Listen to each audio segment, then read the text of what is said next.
సామాజిక న్యాయం కోసం గళమెత్తిన సామాన్యుడి స్వరం కాపునాడు.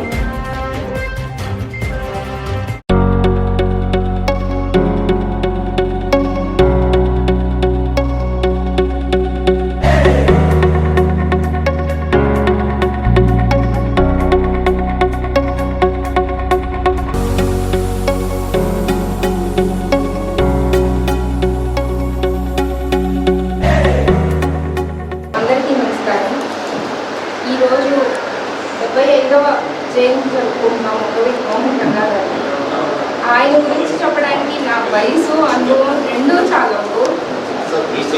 కానీ ఆయన గురించి చెప్పాలంటే నేను ఒక చిన్న ఇన్సిడెంట్ చెప్తానండి. నాకు తెలిసింది, నాకు అప్ టు 10th క్లాస్ వరకు రంగా గారు అంటే ఎవరో తెలియదు. ఏదో బయట అక్కడ రంగా గారి విగ్రహం, పక్కనే గాంధీ గారి విగ్రహం అది చూసేవాళ్ళం తప్ప ఏమీ తెలియదు. తర్వాత ఎలా ఇంజెక్ట్ అయిందో నాకు తెలియదు, కానీ రంగా గారు అంటే పిచ్చ అభిమానం ఏర్పడిపోయింది. ఇప్పుడు మా బాబు వయసు 6 సంవత్సరాలు, చిన్న బాబు. ఏదైనా బయట ఫంక్షన్స్ కానివ్వండి, ఏదైనా ఉత్సవాలు జరిగేటప్పుడు రంగా గారి పాట పెడితే విపరీతంగా డ్యాన్స్ చేసేస్తాడు. ఎలా అంటే అస్సలు ఆపడం, ఆయన్ని కంట్రోల్ చేయడం మా వల్ల కాదు. ఆ పాట వచ్చినప్పుడు మాత్రం విపరీతంగా వేసేస్తాడు. ఒకప్పటి తరానికి ఆయన ఒక హీరో అనే కాదు, ఇప్పటి తరానికి రేపటి తరానికి కూడా ఆయన ఎప్పటికీ హీరోగానే ఉంటారు. అలాంటి ఆయన జయంతి జరుపుకోవడానికి గాడా సుబ్రహ్మణ్యం గారు అవకాశం ఇచ్చినందుకు చాలా చాలా thank you.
Please subscribe our channel.